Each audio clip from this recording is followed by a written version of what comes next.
Entonces vamos a mirar una herramienta esencial y fundamental para el cristiano.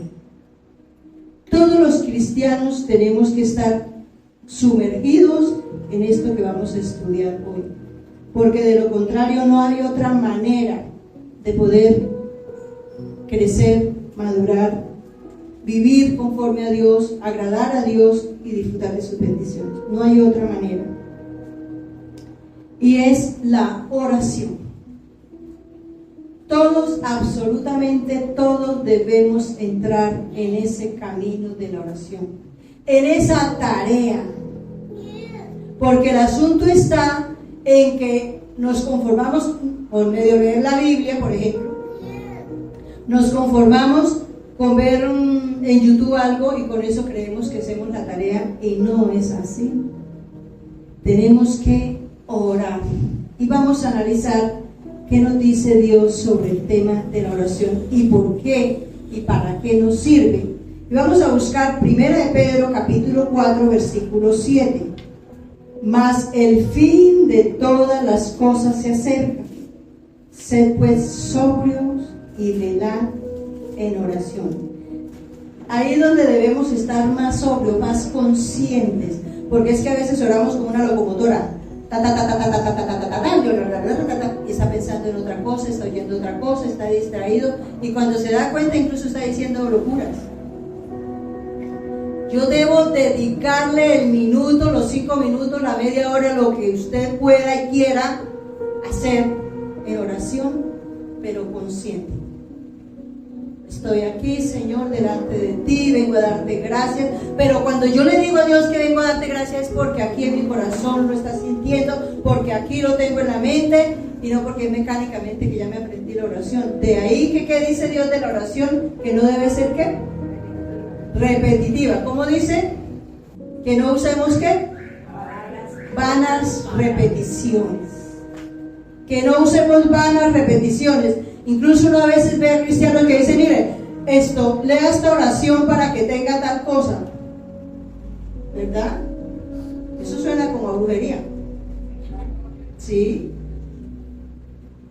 Porque eso es un peligro. Entonces nosotros no estamos, por ejemplo, ¿cómo es? Recite el Salmo 91 para que le vaya bien, ¿sí?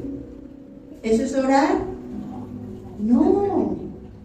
Eso es recitar, y no es, incluso como ya lo sabe de memoria, entonces no suponía que ahora lo terminó, porque venimos mal enseñados, mal acostumbrados a hacer las cosas incorrectas, y resulta que Dios quiere que nosotros estemos sobrios, conscientes que estamos orando. Y luego dice, velad en oración. Entonces, ¿qué es velar en oración?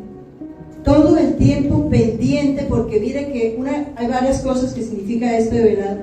Muchas veces pedimos cosas y se nos olvida que las pedimos, y cuando nos llega la dejamos pasar. ¿No les ha pasado? Que de pronto pedimos, no sé, muchas cosas que nos presentan, y cuando nos dimos cuenta, ay, cierto que yo había pedido. Mire que pasa mucho con las oraciones, las peticiones que tenemos de la primicia. ¿Cuántas personas se acuerdan lo que pusieron ahí? No digan, no nos cuenten, pero se les olvidó que hay una petición por la cual estamos orando, que todos deberíamos estar orando, y cuando llegó la solución o la respuesta, ni supimos, perdemos de vista. Entonces nosotros, lo que Dios nos está diciendo es, mire, ustedes deben permanecer sobrios siempre, conscientes, porque el problema es que nos dejamos atacar por lo bueno y por lo malo. Por lo malo, porque vivimos tristes, asustados, enojados, de todo. Y en la bendición, porque estamos tan alegres que se nos olvida que Dios existe. Mira una cosa que yo he notado, que el primer domingo del mes, muchos hermanos no vienen, porque como les pagaron, entonces hay que ir a hacer mercado, hay que ir de fiesta, hay que ir de paseo, hay que ir de compra. Entonces, mientras tanto, Dios que espere, cuando debería ser al revés, estar aquí, porque es que venimos a darle gracias porque ya tenemos la provisión, y para que esa provisión rinda, porque no es la cantidad que yo tenga en la mano la que va a hacer el efecto, sino la bendición de Dios. Y eso los que ya hemos crecido espiritualmente, en donde vayamos, ya lo hemos disfrutado muchas veces. No lo perdamos de vista. Mire, esa es una forma de velar, de estar pendiente. Es una forma de estar sobrio. Nos entretenemos y nos distraemos. Entonces vamos a mirar cómo era que hacía Jesús, porque Jesús es el ejemplo vivo de lo que realmente es la oración. Y si nosotros somos seguidores de Cristo, ¿qué nos corresponde hacer? Lo que hacía Jesús. Entonces vamos a ver qué hacía Jesús y vamos a buscar el libro de Marcos capítulo 1 versículos del 27 al 34. Evaluemos este texto y miremos en cuánto tiempo hizo Jesús todo eso. Evaluemos desde el principio. ¿En cuánto tiempo Jesús hizo todo eso? Analicemos, porque es que se trata de eso, de saber analizar la palabra para cuando vayamos a orar podamos tener claridad de en qué manera debemos orar. ¿Qué encuentran ustedes ahí? ¿Cuánto tiempo? ¿En cuánto tiempo hizo Jesús todo esto? Fíjense que en el versículo 32 dice, ¿qué dice? Cuando llegó la noche. ¿Y qué había hecho antes entonces? Había hecho muchos milagros, o sea que había tenido un día tranquilo. Dice que ya su fama era grande y todo el mundo estaba con él y para él y vivían. Y él tenía que trabajar fuertemente. Una de las cosas que más agota espiritualmente hablando es cuando uno tiene que hacer liberaciones. Eso es un momento donde uno queda. ¿Y qué hizo Jesús? ¿Echó demonios? Sanó a la suegra de Pedro. Miren todo lo que hizo en un día y parte de la noche. Vamos a mirar ahí mismo en Marcos capítulo 1 versículos del 35 al 39. ¿Qué pasó? Él termina el día, la noche, ¿cierto? Y dice aquí que ¿qué pasó? ¿Se levantó temprano o tarde? Habiendo terminado un día como el que vemos que terminó, ¿y qué hizo? Se levantó muy de mañana. ¿A qué? A orar. Entonces, podemos entender que Jesús tenía interés en orar. Entonces, ¿porque estaba ocupado o porque estaba desocupado? ¿Y cómo le esperaba el día? O sea que Jesús no oraba si le quedaba tiempo, ¿cierto?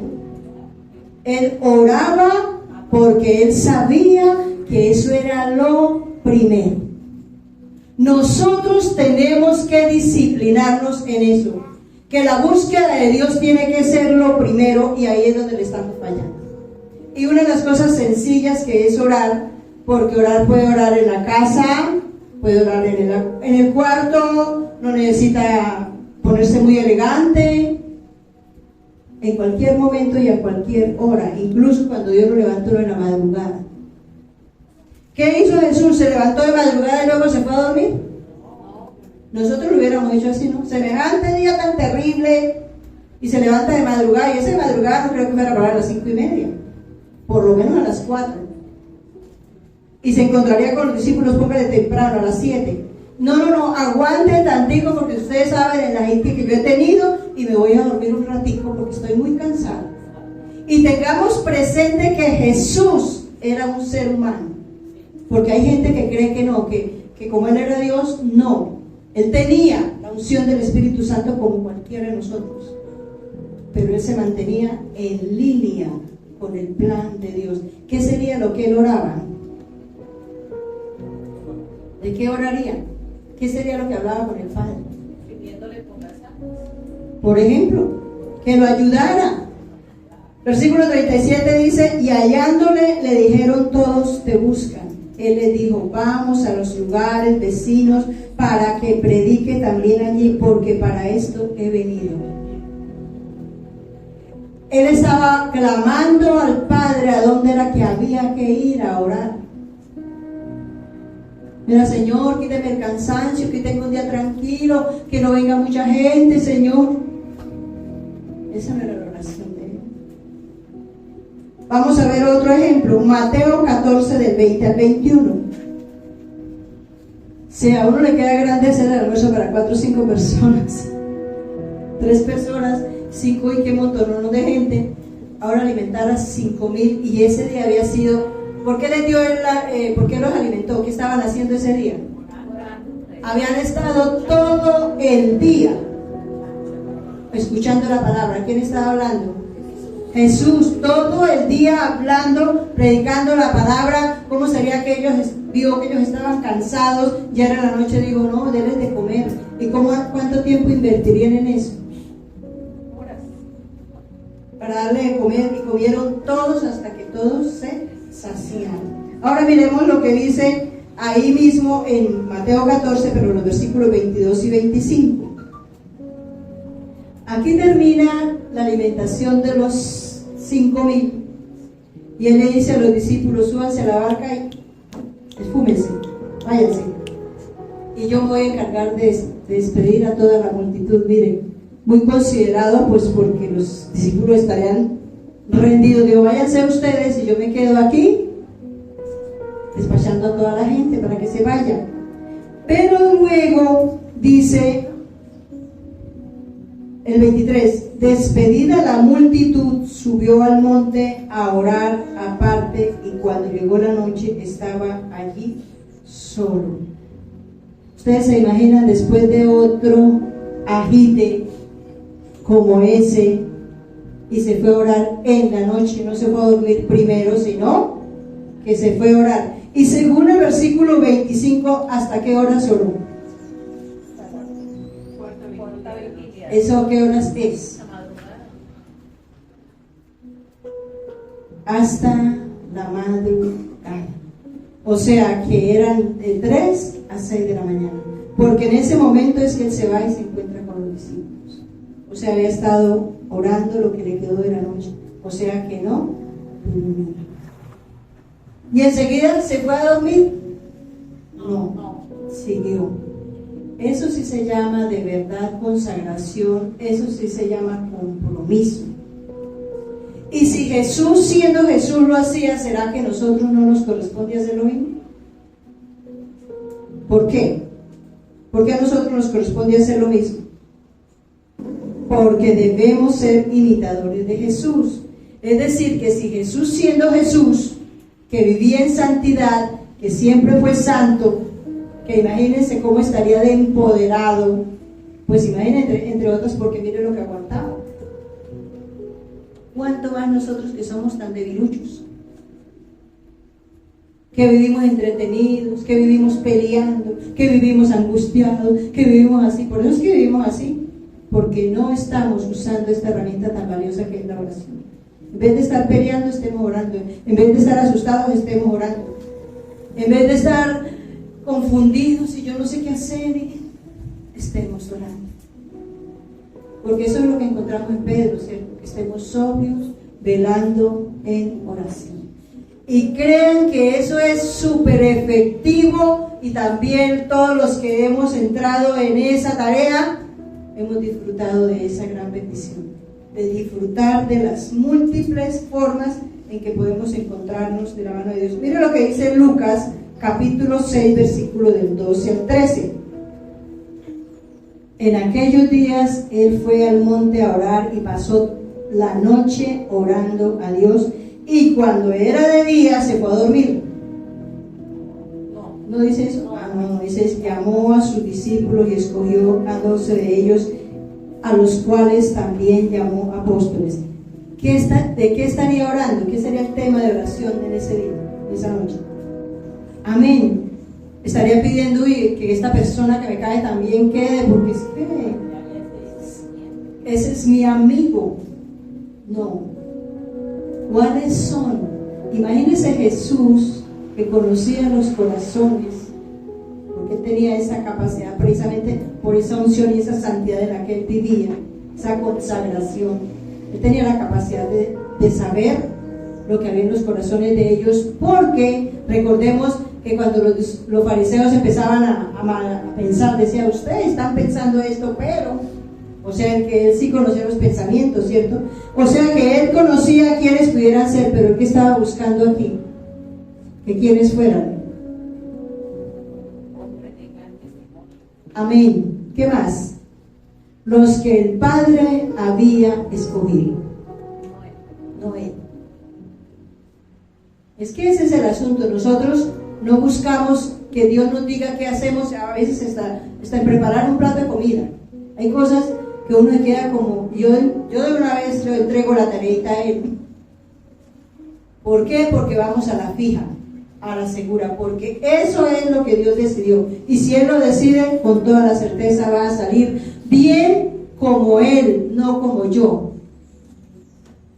Porque puede salir distinto y decir, no, me salió mal. No, es que como yo lo quería, era malo. Puede ser que en el momento pareciera muy bueno, pero después se le va a convertir en un problema. ¿Sí ven? Entonces, aquí él estaba pidiendo que le mostrara el Padre quiénes eran las personas que él iba a formar para que siguieran la obra de Dios. Es que no era un trabajito cualquiera. Era para que siguieran dirigiendo la obra de Dios. Entonces, vemos a Jesús enfocado en la voluntad del Padre, y una de las formas que lo hacía era a través de la oración. Ahora vamos a mirar, para terminar, Mateo 26, del 36 al 45. Este es un texto. Estamos viendo a Jesús en el momento más difícil y terrible de su vida. De todo lo que le tocó vivir en el mundo, pues eso fue lo más terrible. Y él está triste, o sea, ahí vemos la humanidad de Jesús, ¿cierto? Y dice, incluso les confiesa a los discípulos que él está muy triste, que lo ayuden a fortalecer. Eso es lo que les está pidiendo. Oren, acompañen, apóyenme. ¿Ustedes han sentido la fortaleza cuando alguien o ustedes mismos han orado? Que usted está angustiado, preocupado, y cuando usted ora o alguien ora por uno, de una vez uno queda. Jesús, muy en esencia, sabía que le tocaba pasar ese momento, pero él necesitaba ese coraje interno para poder soportar lo que se le venía encima. Y él estaba pidiendo a sus amigos, a sus hermanos, a sus compañeros de viaje de 3 años,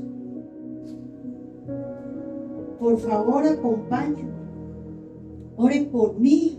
Estoy muy triste, estoy angustiado. Ustedes saben, porque ya ellos sabían que iba a morir de esa manera. Oiga, y ni siquiera en ese momento se les ocurrió a ellos que era mejor dejar el sueño para despuesito. Y no lo hicieron. ¿Será que nosotros hacemos lo mismo? ¿Cuántas veces sabemos de personas que están pasando por situación y no oramos por ella? Ay, sí, pobrecita. Ay, sí, pobrecito. Y nos quedamos ahí. No, ¿cuál pobrecito? Vamos a orar, Señor. Tú conoces la necesidad, tú tienes el poder para sanar, para libertar, para lo que sea. Y si es que hay que pasar, pues que le dé la fortaleza. Miren que Jesús le pide al Padre, si es posible, no me toque pasar por esto. Y el Padre, que le dijo, no, tranquilo, no, ya dejémoslo para después, o ya no toca. El Padre le dio lo que él quería. ¿Por qué? Esta era la voluntad de nosotros. Amén. ¿Por qué? Era lo que le tocaba. Es que a veces nos toca pasar el frío, porque no hay otra manera de pasar. No hay otra manera de llegar al otro lado sino pasándolo. Pero con certeza Dios nos va a ayudar a pasar. Y la diferencia está en que si me toca pasarlo, yo voy a estar tranquila, consciente, relajada. Me va a dar muchas soluciones, como tantas cosas en las cuales todos tenemos testimonios. Si contáramos los testimonios de las cosas extraordinarias, nos tocaría hacer hoy vigilia, hacer las de Jesús, pasártela. Entonces era al final, cuando vuelve y otra vez están dormidos, que les dice, bueno, ya vamos, déjenlo así, ya para qué. Ya tocó así. Ustedes no hicieron nada. Eso nos pasa a nosotros. A veces nos toca afrontar las cosas porque no hemos hecho la tarea antes. Cuando no oramos con anticipación, Señor, voy a emprender este negocio, Señor, es tu voluntad. ¿Cómo lo emprendo? ¿Con quién trabajo? ¿Dónde trabajo? ¿Qué hago? En fin, lo que sea. Voy a salir a hacer esta diligencia, Señor. Muéstrame, voy, no voy. Hay tantas cosas que hace Dios, a veces en las cosas pequeñas, pero la diferencia es que si hay dirección de Dios, funciona. Aunque todo diga que no, funciona. Y hay tranquilidad en el proceso. Pero no oramos cuando ya estamos metidos allá en el charco. Ay, Señor, no me quiero mojar. Ya me metí. Ahora más bien ayúdame a salir de aquí. No hay otra alternativa. Entonces, si miramos esta enseñanza de hoy, la oración es importante. Mis amados hermanos, todos, incluyendo esos chiquiticos que están aquí, llamados a la intercesión, todos. No importa si usted vino por primera vez, no importa si usted ya lleva tiempo, no importa si usted no está bautizado, no importa. Pero nos vamos a convertir todos en intercesores. Todos estamos llamados a interceder. Desde el más chiquitico medio puedo entender hasta el más adulto. No importa si usted está ocupado o desocupado, porque esto no es para los desocupados, es para los ocupados. Dios siempre ha llamado a los ocupados, porque es que el ocupado es una persona responsable. El desocupado es ocupado, no tiene interés por nada, muchas veces ni quiere por el libro, pero el que es ocupado es porque es una persona responsable. De ahí tan importante en las empresas los perfiles. Cuando le miran la hoja de vida, ¿cuánto tiempo tiene de experiencia? 1 año. ¿Cuándo fue el último año? Hace 5 años que trabajé 1 año. ¿Y qué ha hecho de allá acá? Nada. ¿De qué le sirve ese año que trabajó? De nada. 5 años de vago. Dios nos llama a eso ocupados. Llama ocupados. Entonces no importa si estamos ocupados o cómo estemos, pero nos vamos a levantar como congregación a ser intercesores, todos, y todos es todos.